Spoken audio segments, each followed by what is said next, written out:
यशोमती मैया के नंद लाला। बोलो श्री नारायण भगवान की जय।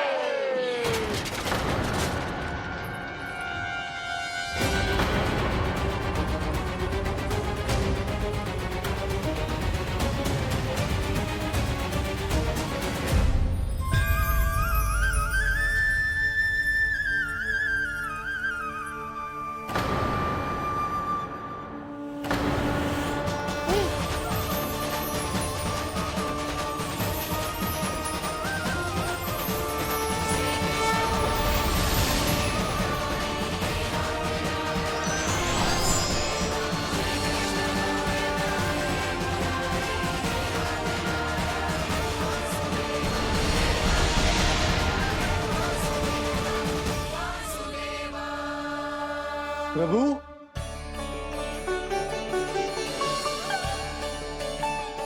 प्रभु, मैंने आपके अवतार को हानि पहुंचाने का प्रयास किया, फिर भी आपने मुझे दर्शन दिया। देने ही पड़े। तुम्हें मेरे चरणों का स्पर्श जो मिल गया, तुम्हें आश्चर्य हो रहा होगा। एक साधारण से स्पर्श से तुम्हें वो मिला जो बड़े से बड़े ऋषियों को भी कठिन से कठिन तपस्या के बाद भी नहीं मिलता। इसका उत्तर तुम्हारे अतीत में छुपा है। दैत्य हिरण्याक्ष के पुत्र के रूप में तुम्हारा जन्म हुआ था। शीघ्र ही तुम बहुत अधिक विशाल और असीम बलशाली हो गए थे, पर तुम अपनी शक्ति का प्रयोग अनुचित ढंग से करते थे। एक दिन तुमने महर्षि लोमस के आश्रम में बहुत ही उत्पात मचाया, हरे भरे वृक्षों को नष्ट कर दिया।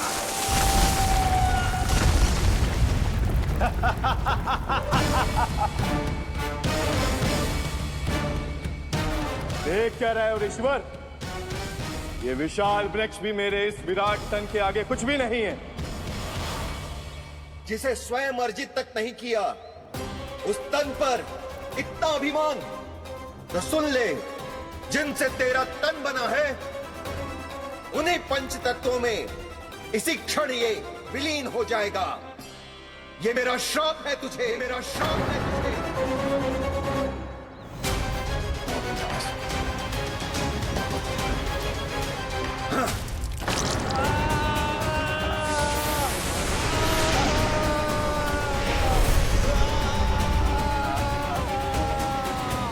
पर तभी तुम्हें अपनी भूल का आभास हुआ और ऋषि लोमस से तुमने क्षमा याचना की। क्षमा करे ऋषिवर, क्षमा करे। मैं मूर्ख, अभिमानी हूँ, अज्ञानी हूँ, परंतु आप तो दया के सागर है। कृपा करे ऋषिवर, कृपा करे। बिना तन के मैं कैसे जीवित रह पाऊंगा? तुम जीवित भी रहोगे और अपने दैनिक कार्यों का संचालन भी कर पाओगे, किंतु सजीव प्राणियों या निर्जीव वस्तुओं की सहायता से ऐसा जीवन तो मृत्यु के समान है ऋषिवर। इससे अच्छा है आप मुझे जीवन से मुक्ति दे दो। मुक्ति भी अवश्य मिलेगी तुम्हें, पर जब तुम परम प्रभु श्री हरि नारायण के चरणों का स्पर्श करोगे, चरणों का स्पर्श करोगे। और यही नहीं शक्तासुर, कल जब तुम मुझे खोज नहीं पा रहे थे, तब भी तुमने हार नहीं मानी। 7 प्रहर तक 7 बार मेरी और मेरे गोकुल की परिक्रमा की। इस क्रम में तुमने अनजाने में ही अपना पश्चाताप पूरा किया और पुण्य अर्जित कर लिया। इसलिए मैं तुम्हें मोक्ष प्रदान करता हूं। इसलिए मैं तुम्हें मोक्ष प्रदान करता हूं।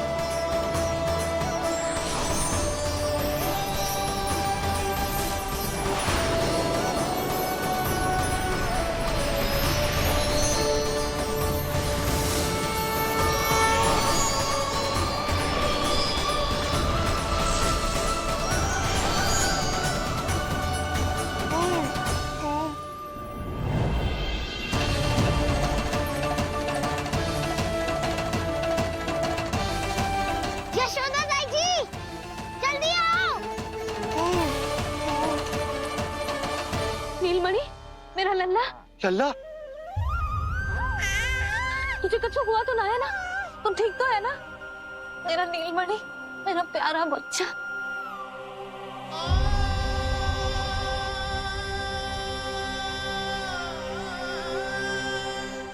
भोला, बंसी, ये सब क्या है?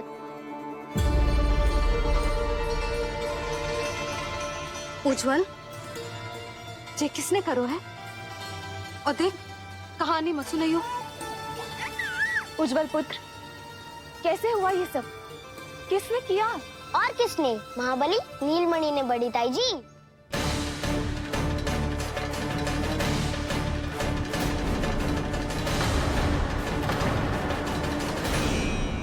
जी क्या बोल रहे हो? सच्ची सच्ची बता। लो, फिर फंस गया उज्जवल। मैं सच्ची कह रहा हूँ। अचानक तीव्र वेग से वायु चली। फिर ऐसे लगो जैसे कोई भूकंप आ रहा है। और फिर जब मैंने देखा तो ये सकट अपने आप हिल रही थी, खड़खड़ खड़खड़ खड़खड़ खड़खड़। फिर मैंने साहस दिखाया और उस सकट को रोकने का प्रयास करो, पर सकट ना रुको। जे हिले ही जा रहा था, खड़खड़ खड़खड़ खड़खड़ खड़खड़ खड़खड़ खड़खड़। और फिर ऐसे ही हिलते हुए अचानक से आगे बढ़कर सीधा नीलमणि के ऊपर चला आए हो। फिर और फिर सकट भी हिल रहा था, खड़खड़ खड़खड़, और सकट का सामान भी हिल रहा था, थरथर थरथर। ऐसा लगो जैसे सकट नीलमणि को कुचलने को।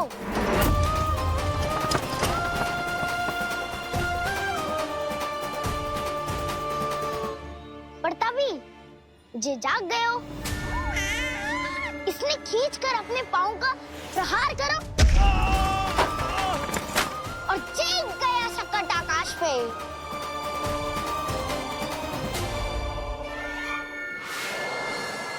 और फिर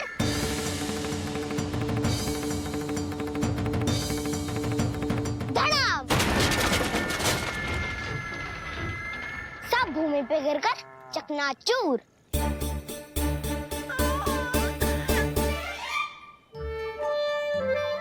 मैं सच्ची कह रहा हूँ ताई जी, नीलमणि के पैर का स्पर्श होते ही वो सकट ऐसे वायु में उड़ी जैसे कोई फूल। अच्छा, और जो तेरे हाथ में ये माखन है, ये भी अपने आप उड़ के आ गया होगा ना? हाँ, मैं सच्ची कह रहा हूँ। सदा बड़पोलापन, ये अच्छी बात ना है लल्ला। सत्य बता। मैया, मैं सत्य बोल रहा हूँ। ये सकट अपने आप ही आयो था और नीलमणि के प्रहार करते ही दूर जा गिरो।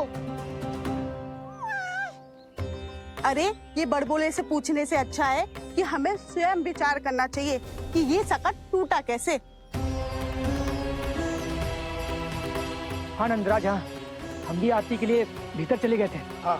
अरे, आप सब मेरा विश्वास क्यों ना कर रहे हो? नीलमणि के प्रहार से ही उज्जवल,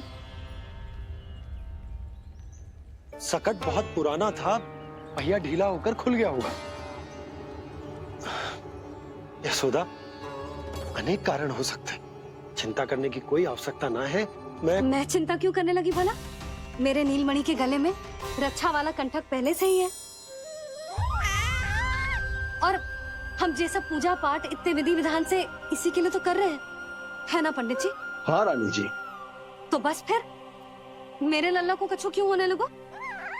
और आप सब स्वयं ही देख लो ना, जे इतना बड़ा सकट टूट के बिखर गया है, किंतु मेरे लल्ला को एक खरोच भी ना आई।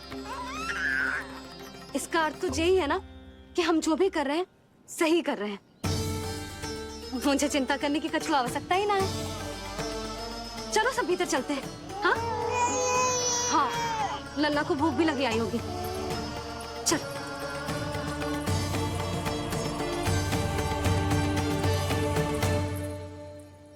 नंदराज जी, अब हमें भी आज्ञा दीजिए। प्रणाम पंडित जी।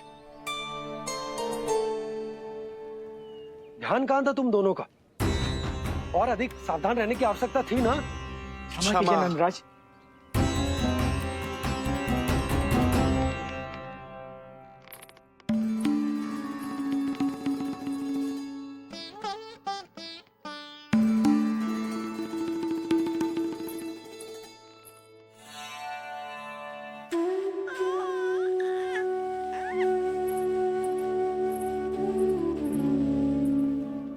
यशोदा, क्या हुआ? बोलो ना, क्या सोच रही हो? मुझे बहुत चिंता हो रही है जीजी। मेरे लल्ला के साथ कुछ ना कुछ दुर्घटना होती रहती है। अरे, अभी बाहर ही तुम सबको समझा रही थी, अब भीतर आते ही क्या हो गया तुम्हें? बाहर समझाने वाली मैं ना थी जीजी, वो तो गोकुल की रानी जसोदा थी। किंतु भीतर से मैं अपने नीलमणि की मैया हूँ, बस। और एक मैया को कितनी चिंता होती है, इसे आपसे अधिक कौन जान सकता है।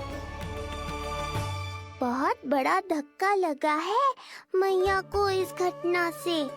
अब तो ये मेरी रक्षा के लिए और भी अधिक चिंतित हो जाएंगी। यंत्र का कंठक, पूजा पाठ, इतने सारे प्रहरी, सुरक्षा के प्रबंध, यदि इतने सबके बाद भी मैं अपने लल्ला की रक्षा न कर पाई तो मुझसे अधिक अभागी कौन हो सकती है। मैं तुम्हारे मन की दशा समझती हूँ यशोदा। इसी चिंता के कारण ही तो मैंने आज तक अपने पुत्र को छुपा कर रखा है। मैं जानती हूँ जीजी, मैं समझती हूँ। मैंने तो नीलमणि के लिए इतने सारे संस्कार भी करो है, पूजा पाठ की है, किंतु मैंने तो आज तक अपने पुत्र का एक भी संस्कार नहीं किया है। आंसू पोंछ लीजिए बड़ी माँ, शीघ्र ही सब कुछ ठीक हो जाएगा। जब मैंने उसे जन्म दिया, उसके बाद से आज तक न उसे घर के बाहर लाई हूँ, न कोई संस्कार किया है। मैं तो उसका नामकरण भी नहीं करवा पाई हूँ यशोदा। उसके जन्म के समय स्वामी ने ये संदेश भिजवाया था कि उस कंस को हमारे पुत्र के बारे में तनिक भी भनक नहीं पड़नी चाहिए। तब से आज तक भय के छाव में जीती आई हूँ कि वो कंस कहीं हमारे पुत्र को भी ना मार दे, जैसे देवकी के सारे संतानों को मार दिया है। ये आशंका कभी सत्य नहीं होगी बड़ी माँ, मैं हूँ ना। माँ अपनी संतान के मन की बात बिना कहे ही समझ जाती है। आप भी समझ जाओ ना मैया।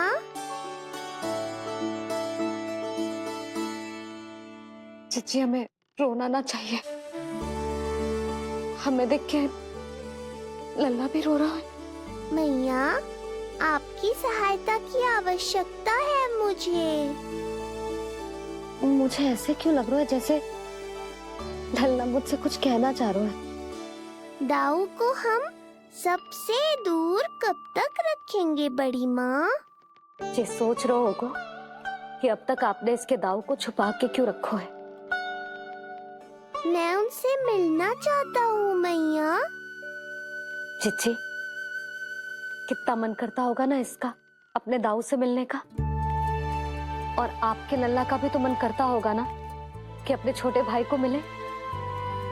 कितनी बातें करते हैं हम दोनों की इनके सामने। हाँ यशोदा, मैं भी अपने पुत्र को नीलमणि के बारे में सब कुछ बताती हूँ। तो बस फिर हमें साथ साथ रखिए ना। मेरा आधा हिस्सा है वो, उनके बिना मैं अधूरा हूँ मैया। ये दोनों भाई एक दूसरे के बिना अधूरे हैं जीजी। हमें इन दोनों को साथ ही रखना चाहिए। आप ही सोचो, यदि नीलमणि की रक्षा होगी तो आपका लल्ला भी तो सुरक्षित रहेगा। तुम सच कह रही हो यशोदा। हमें इन दोनों को मिलाना चाहिए और साथ में ही रखना चाहिए, सुरक्षित। तब तो शीघ्र ही पंडित जी को बुलाकर हमें शुभ मुहूर्त निकलवाना चाहिए। शुभ मुहूर्त? हाँ, शुभ मुहूर्त। दोनों भाइयों के मिलन के साथ साथ उनका नामकरण संस्कार भी करवा देते। अब अपने दाऊ से मिलूंगा मैं।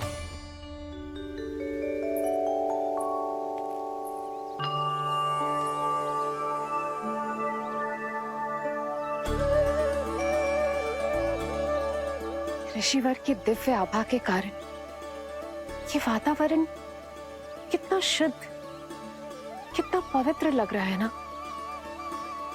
हाँ देवकी, इनका तेज ही ऐसा है कि इनके निकट केवल पवित्रता ही वास कर पाती है। किसी भी प्रकार की दुष्टता इनके पास जाने से पहले ही नष्ट हो जाती है।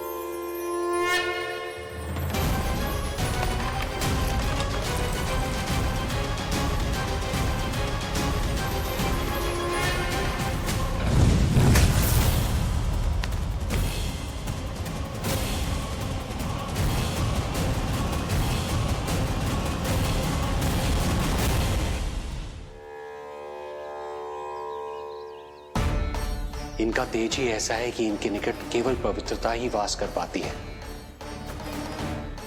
किसी भी प्रकार की दुष्टता इनके पास जाने से पहले ही नष्ट हो जाती है। यदि महर्षि की इच्छा के बिना मैंने भीतर प्रवेश किया तो कहीं ये मुझे श्राप ना दे दे। नहीं, इससे तो अच्छा है कि मैं यहीं आश्रम के बाहर रुकूं और यहीं से इन दोनों पर दृष्टि रखूं।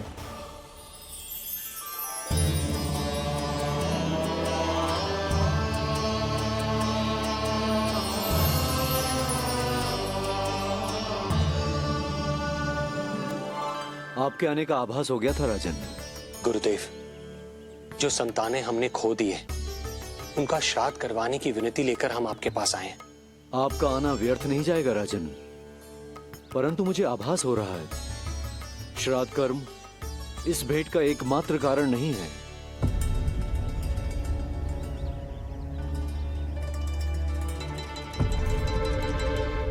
आपको उसकी या कंस की चिंता करने की कोई आवश्यकता नहीं है। निश्चिंत होकर बताइए कि आपकी इच्छा क्या है। गुरुदेव, वर्तमान में मेरी प्रथम पत्नी रोहिणी पुत्र सहित गोकुल में निवास कर रही है। हमारे उस पुत्र का और भाभी यशोदा के पुत्र का नामकरण संस्कार करवा दीजिए। बस यही हमारा सौभाग्य होगा। मुझे कुछ सुनाई क्यों नहीं दे रहा है? देवी रोहिणी से उत्पन्न आपका पुत्र यादव कुल का राजकुमार है और यादवों का गुरु होने के नाते उसका संस्कार कराना हमारा कर्तव्य है। परंतु यशोदा पुत्र का नामकरण वो आप मुझसे क्यों करवाना चाहते हैं?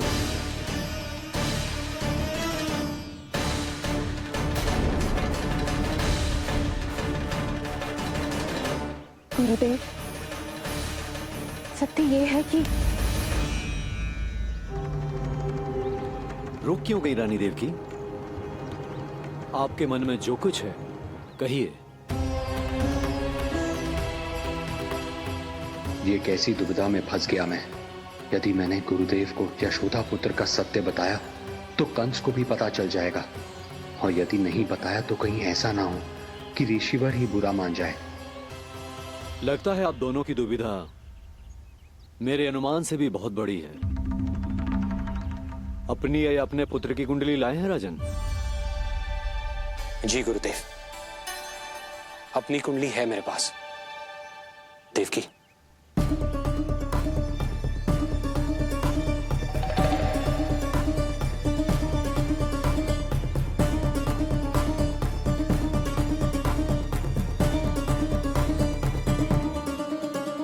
जो रहस्य आप नहीं बता पा रहे हैं राजन, वो ये कुंडली बताएगी।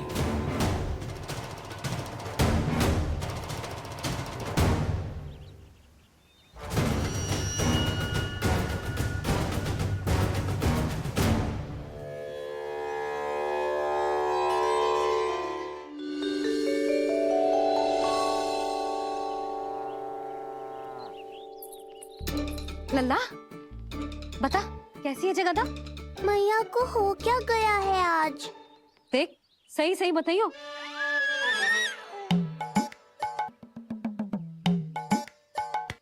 अच्छी है ना? पसंद आएगी ना उसे? हाँ? या फिर जे मोर पंख वाला मुकुट दे दूं? पहली बार मिल रहा है तू, उपहार तो देना चाहिए ना? पर बड़े तो वो है ना मैया, उपहार तो वो देंगे मुझे।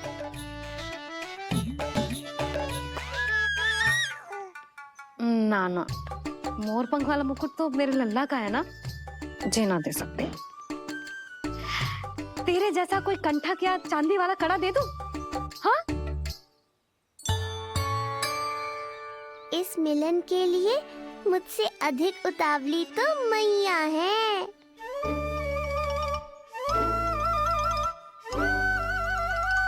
अच्छा जे उपहार छोड़, तू तो जे बता कि तू उसे बुलाएगा क्या कह के? अन्य सभी के जैसे बड़े भैया या गांव वालों के जैसे दद्दा बुलाएगो, या फिर बड़े नगरों में जैसे बुलाते हैं ज्येष्ठ ज्येष्ठ भ्राता बुलाएगो,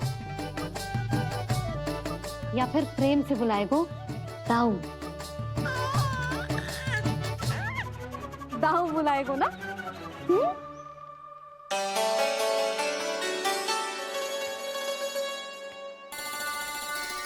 सुनो आपने, हमारे लल्ला ने निर्णय ले लियो, ये अपने भैया को दाऊ कहकर बुलाएगो। अरे वाह, लल्ला ने बोलना भले ही ना सीखो, परंतु तुम्हें बता दियो। और नहीं तो क्या, लल्ला कुछ कहे ना कहे माँ तो समझ जाती है ना लल्ला?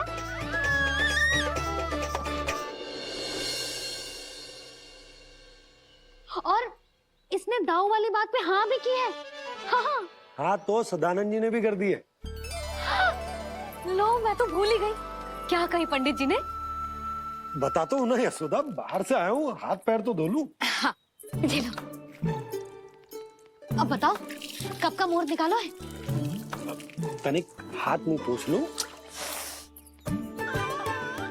अब बताओ क्या कही उन्होंने? यशोदा थक गए हूँ, तनिक सांस तो लेने दो। बाहर से आया हूँ, जल ना पूछोगी?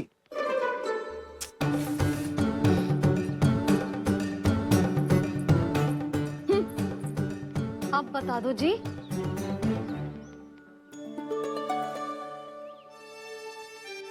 बाबा अब बता भी दो, नहीं तो खेल खेल में खेल हो जाएगा। हाँ बताओ।